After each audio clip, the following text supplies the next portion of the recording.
It's good to enjoy the experience, make friends, make memories, do your courses, do your case studies, competitions. But it's also very, very important to kind of sit and एक बार सोचना, or you can just talk to a friend or maybe a family member or any senior from your college that, what do I want to be 5 years down the line and what am I doing for it now?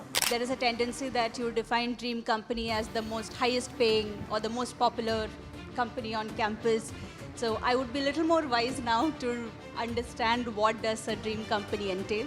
Please remember that it's your own race and you have to become the best version of yourself. Don't become a slave of other people's opinion about you. Focus on yourself, focus on your strength, be your best self, chase excellence, everything else will follow you.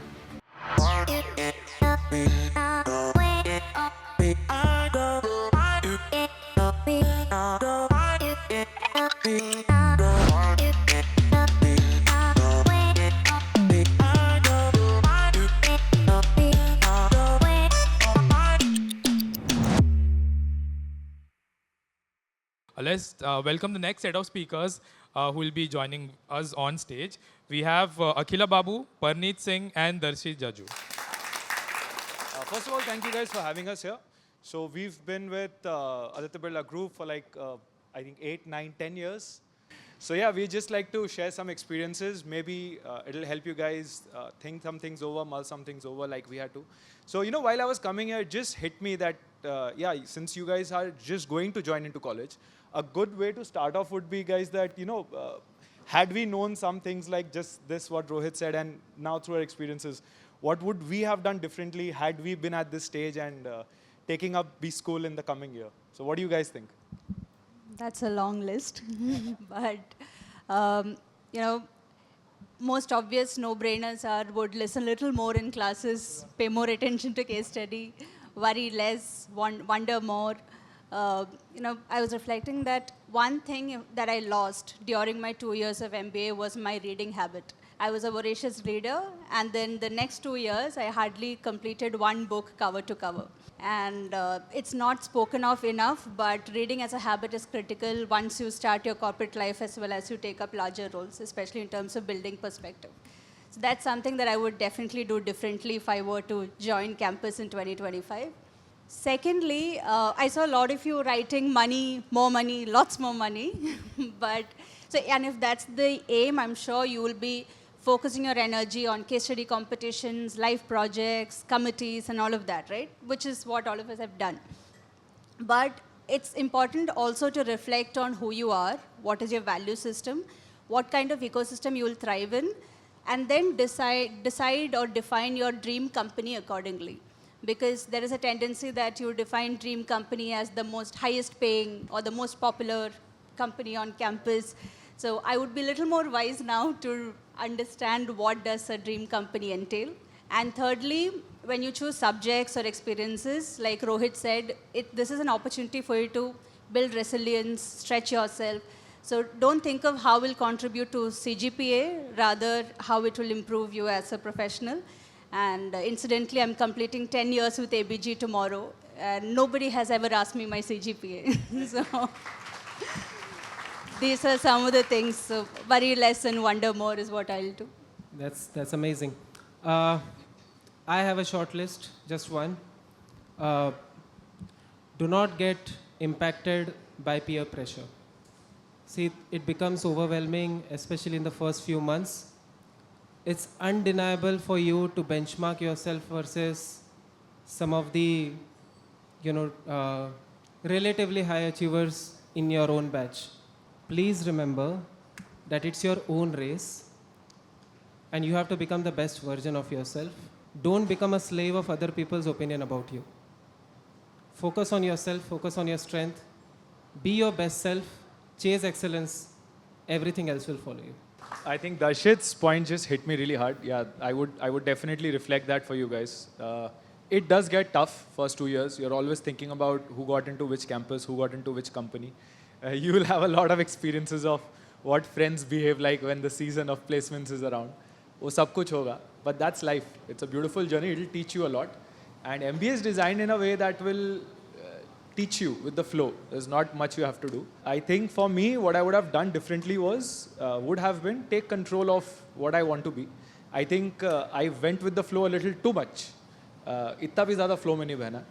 It's good to enjoy the experience, make friends, make memories, do your courses, do your case studies, competitions. But it's also very, very important to kind of sit and एक बार सोचना, or you can just talk to a friend or maybe a family member or any senior from your college that, you know, what do I want to be 5 years down the line and what am I doing for it now? Doesn't have to be big, doesn't have to be a case study or a competition, doesn't have to be what CGPA you're getting, but just a thought that, okay, this is what I want to become, and then backstep and take a decision that, okay, if this is what I want in 5 years, these are the 2-3 things I need to be doing right now. If that aligns with something like a case study, fantastic. Superb for you because you have the opportunity. If that aligns with something which would have aligned for me, would have been networking with some senior guys. Why?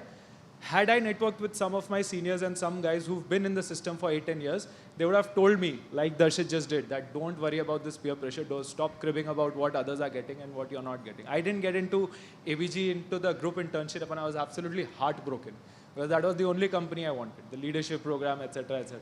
I was heartbroken, but then took its time, you learn, you go through the journey, and then you figure out. So yeah, networking for me would have been a great way to at least realize what I'm missing in life then and there. So I have a question for Darshit. Now Darshit and I are friends and we often bounce off what's happening in the business together. Darshit, why don't you share how the organization career for you has been? Yeah, so I think I would say that in the last 8 years with the group, I have had 3 different roles. The first role was in Hindalco in the procurement side. It taught me the importance of building a core domain expertise. It's very essential when you're getting into a particular domain. So get into the depth, understand the business cycles, and become one with the set of products that you're handling. So that was my first role. And the second role was completely different from that. I worked in chairman's office for close to 4 years. And I was focused on 2 businesses there. One was metals and the other was fashion and retail. 2 completely opposite businesses from a distribution as well as the business model standpoint. And here what I learned was completely different, which is how to zoom in, how to zoom out, when to zoom in, when to zoom out. What are the critical business levers that really matter, right? How do you do prioritization? How do you make choices? How do you make recommendations at a capital allocation level? And help in shaping the decisions for some of the most consequential businesses of the group. Working closely with the executive assistants of Mr. Birla and being in so many meetings with Mr. Birla himself, it really taught me how decisions are made at the top table.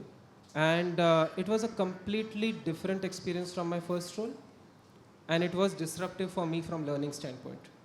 Then came the third role, wherein I am heading up battery materials business in Hindalco. Here, the most important thing that I learned was you're working in a cross-functional team of individual experts. You're working with the PhDs, you're working with operations people with extremely deep expertise in what they do. And you have to work with all of them from different departments and help achieve a common goal.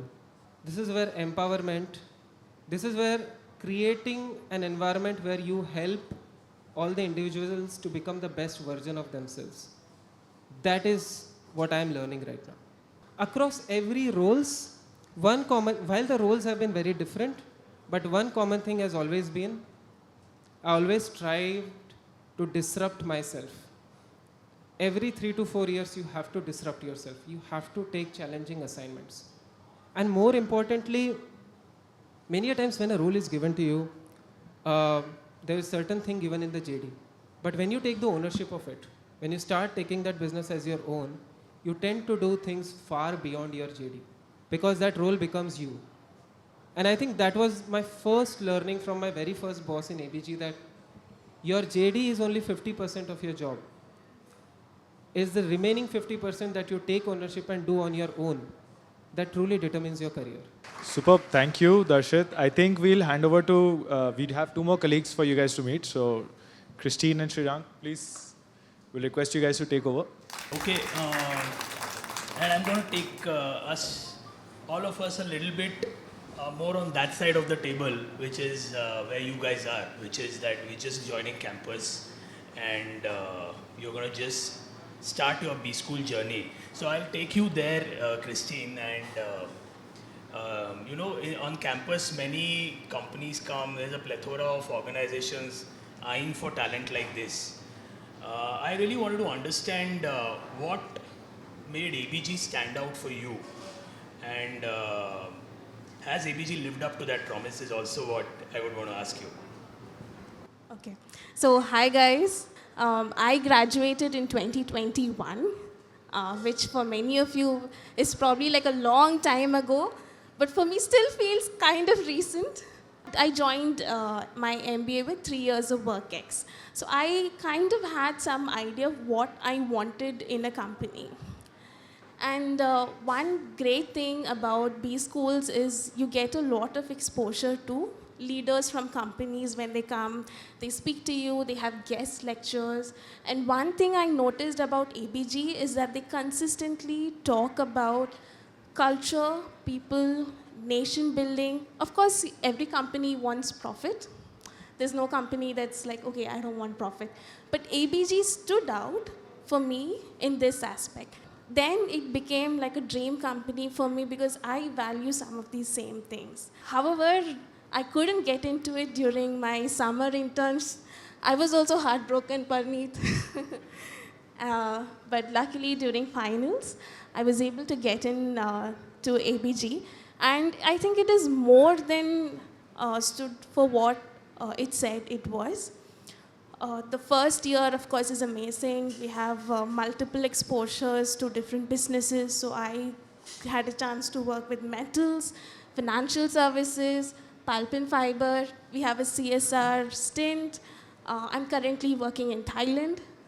So that's also been amazing. So from a GIP, you're currently in retail, you're handling operations for North and West. Your 7 years of experience in the retail industry, which is very dynamic, how do you think it has helped you equip yourself to excel in this role? Everybody's spoken, right? I think Darshit, Praneeth, Rohit himself mentioned. I think after B school, P&L leadership roles are amongst the most sought after, and you eventually want to land there. But I think one of the things that most worked for me was the diversity of experiences that I got right from day one. I mean, my first role after MBA was a store manager for Pantaloons, and it's a very on-ground role. You are supposed to manage people, 50 people who are probably twice your age. The best part of that was retail is as close as it gets to the customer. And every day looking at customers, why are they buying something, what is their consumer behavior in the trial room, at the cash counter, so many things, right? I mean, it's just what you learn in consumer behavior in marketing in campuses is what you see. So impeccable learning, it gave me a immense zoom in into the retail industry, and suddenly after 2 years I was pulled into a strategy role working with the CEO. It was a 180-degree shift. I was just from talking about Roj ka target, aaj kitna hua, kal kitna hua, I suddenly moved to thinking 1 year from now, 2 years from now. And that just exercised a different muscle in my brain and helped me zoom out. In fact, today, there are so many people I work with, relationships that I built back then helped me do my job today. So it was an incredible zoom out experience, and I got to understand how different functions work in the organization, and then eventually take on from there. So I think this diversity of experiences, like I think Darshit mentioned, you need to keep challenging yourself every 2 years, every 2.5 years, and that challenge is what the group gave me, which I think helped me do what I'm doing right now. Awesome. Guys, first, please let's have a huge round of applause.